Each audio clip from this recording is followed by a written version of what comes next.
Hello students, आज का हमारा टॉपिक है Monge's method to solve the partial differential equation of the second order.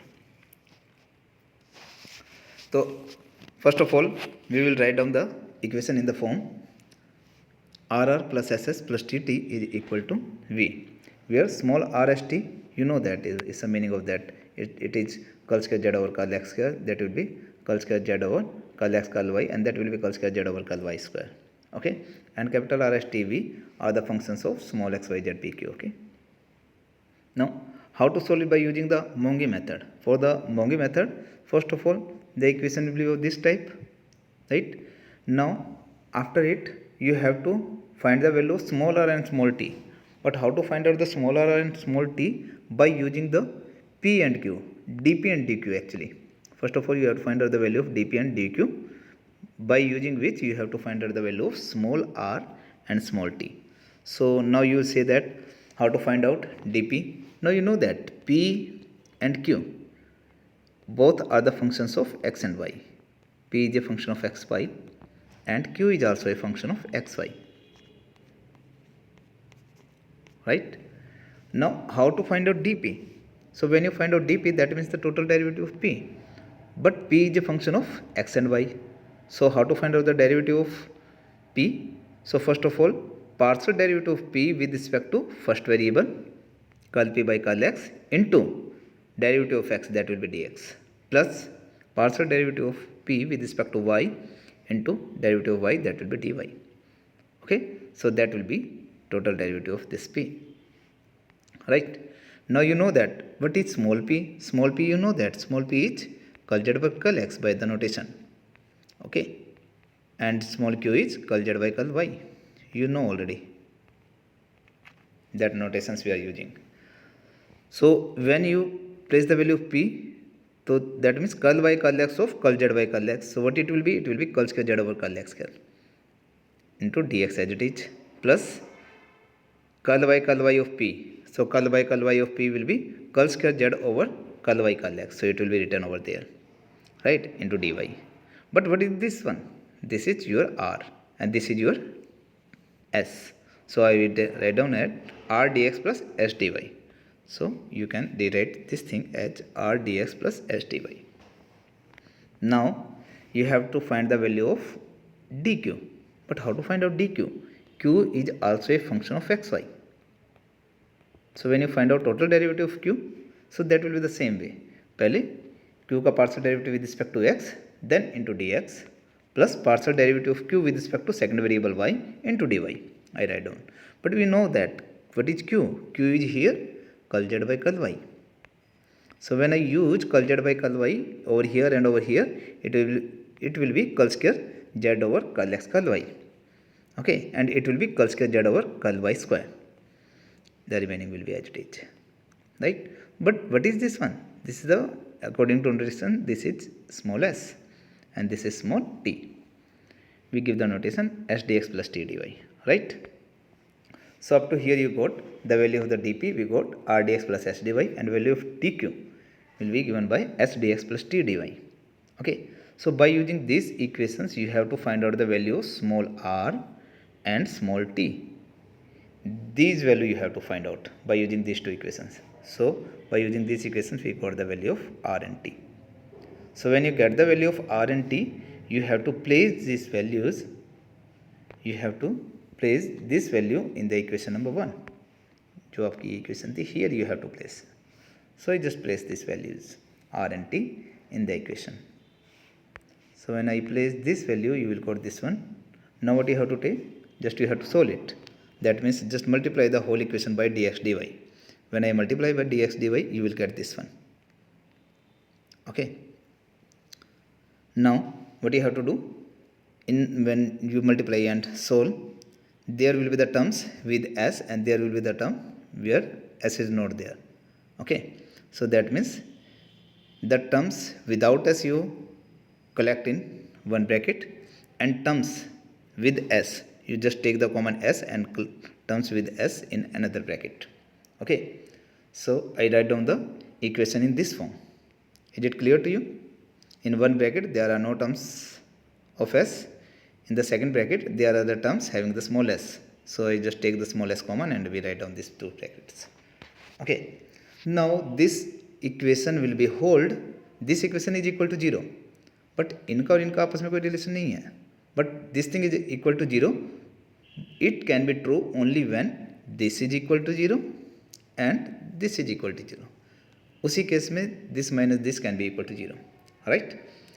So you will say that if this term is 0 and this term is 0, so I write down this one. Okay. जो ये equations आई है, these equations are known as actually the Monge subsidiary equations. Okay. Now the terms which was the coefficient of s, okay, this equation you have to factorize. Okay, after that you have to factorize this second Monge subsidiary equation, that was the coefficient of s. Okay, so I do that. The factors of second equation, I suppose that this can be resolved into linear factor of dx dy.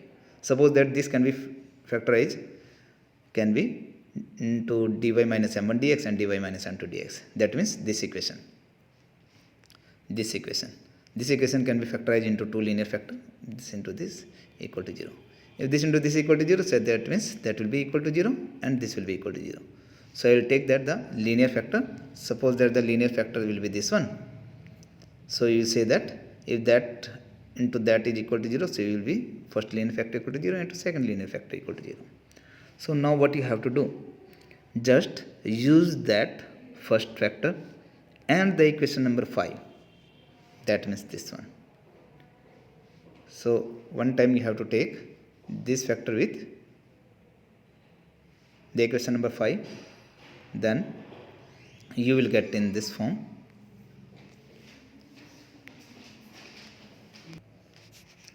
So now you have the two factors. These two factor one by one. First we use this factor with the equation number 5. That means with this one. Okay. So by using these two factors, we will get one solution. I denote the solution u1 is a function of v1, suppose. This is known as the first intermediate integral. Okay. Now similarly, you use the second factor with the same equation number 5, that means with this one. Now you solve, then by using solve this one, you will get the another solution which will be of this type, u2 is equal to function of v2. Okay, that is the another intermediate integral. That means you can say that second intermediate integral. Now by using this first and the second intermediate integral, you find the value of the small p and q. Okay, when you got the value of small p and q, so you put this value over here, dz equal to p dx and q dy. Here you have to place the value of small p and small q. So place the value here, do the integration, then you will get the complete solution of the given problem. Okay. The second case may be happen there when this second equation, that means this equation, if this equation is of perfect square, if this equation is of perfect square, that means there will be only the one linear factor will be there. Okay. So we will use the one linear factor, by using which we will get the one intermediate integral. Now what you have to do, you write down that linear factor into the Lagrangian linear form. So by using the Lagrangian linear form, you will get the another solution. Okay. So you can use these methods, that will be the another form, that is the case 2. When it is in the perfect square, then we have to get one intermediate integral, and that intermediate integral can be written in the form of Lagrange's form, and with the help of the Lagrange's form, you will get the complete solution. Right? So that thing we will understand by using the example also. The working rule you can obviously understand. Let me repeat again. First of all, the given equation will be of this type. Then by using the dp and dq, find out the value of the r and t. Okay, place the value of r and t into the given equation. Okay, then without s you have to collect in one bracket, and terms with s you have to collect in another bracket. Okay, so that equation will give you these two equations. These two equations is actually known as the Monge subsidiary equations. Okay, then the second one, which was the coefficient of s, you have to factorize this into the linear factors. Then one by one these linear factors you have to use with this equation. Okay, that means the first one. So by using this one, first linear factor with this you will get first intermediate integral, second linear factor with this you will get the second intermediate integral. By using these two intermediate integral you have to find the value of p and q, and this p and q you place the value in dz is equal to p dx plus q dy. Do the integration, get the solution. Right, now you understand by using the example. Suppose that I have an example, you have to solve this equation. R is equal to a square t.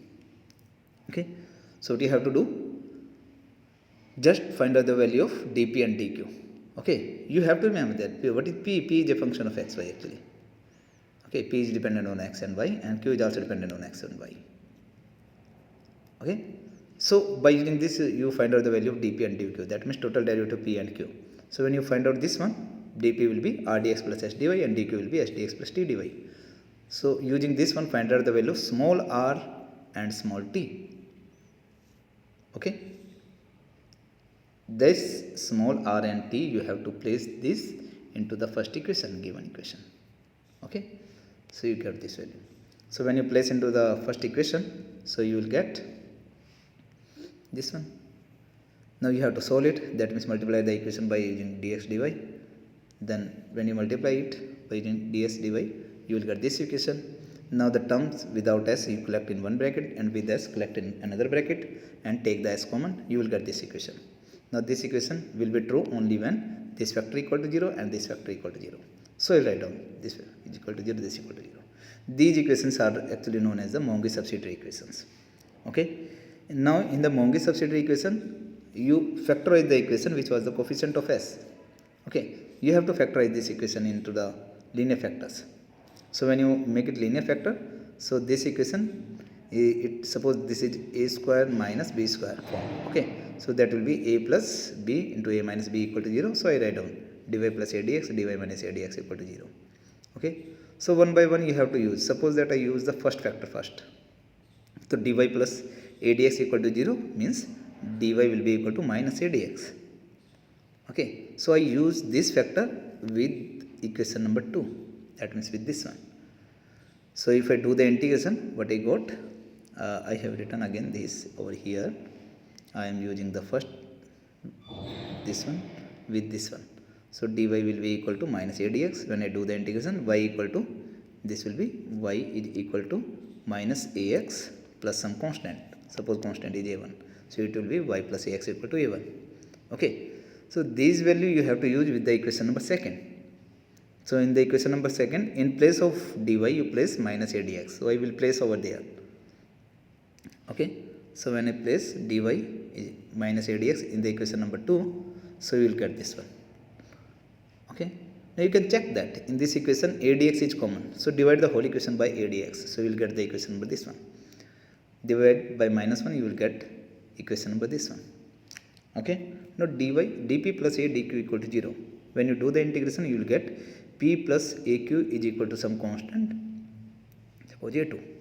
Now you can check here, p plus aq equal to some a2 constant, right? There are the two equations, and y plus ax equal to some a1 constant. This a1 and a2 are the constant. I can write down this a2 as function of some a1, where a1 is also constant. This constant can be written in this form of constant. Okay, function of a1. But what is a1? a1 is y plus ax. So I just write down this value. So therefore I write down this constant in form of this constant actually, such that I can use this value y plus ax. So I use the value y plus ax over here. So that will be phi of y plus ax. Okay, so you will get p plus aq is equal to function of y plus ax. So you will get this value, p plus aq is equal to function of y plus ax. So this is the first intermediate integral. Now similarly the second one you have to find out.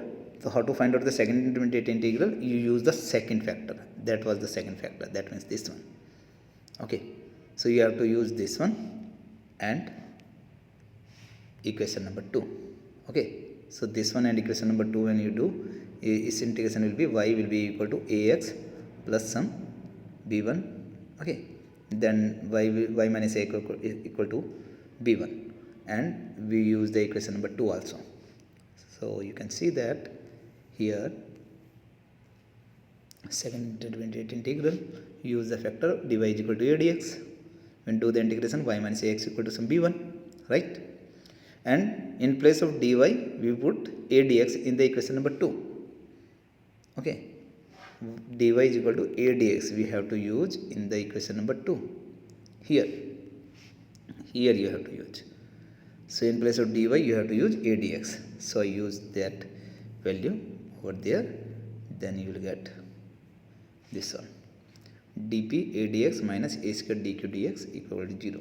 Now in the equation a dx is common, so I divide the whole equation by a dx, you will get dp minus a dq equal to 0. But when you do the integration, it will be p minus aq is equal to some constant b2, okay. This constant b2 can be written in terms of this constant b1, so I write down the b2 as function of b1. Suppose that phi 2 and phi 2 of b1, but b1 क्या है, b1 is y minus ax, so I place this b1 is over here, so you will get p minus aq equal to phi 2 of y minus ax. This is your second intermediate integral, okay. Now first and the second intermediate integral you have to use. We have the two intermediate integrals, first one is this one and second one is this one. This is the equation in p and q also, this is equation is also in p and q. So you solve both the equations and find the value of p and q, okay. So when you got the value of p and q, this will be the value of p and q, you can check that. You write down the equation on the page and you find the value of p and q, that will be this one. Now you have to place this p and q into the equation dz is equal to p dx plus q dy. So I place the values, dz is equal to p dx plus q dy, alright, p dx q dy, alright. Now you can check, here is phi 1 y plus ax, here is also phi 1 y plus ax, so I just take the common.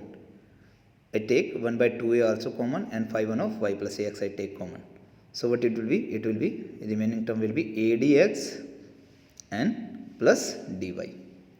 Similarly, phi 2 of y minus x, phi 2 of y minus x is common. I take phi 2 of y minus x common and 1 by 2a is common. So I take throughout 1 by 2a and whole bracket is there.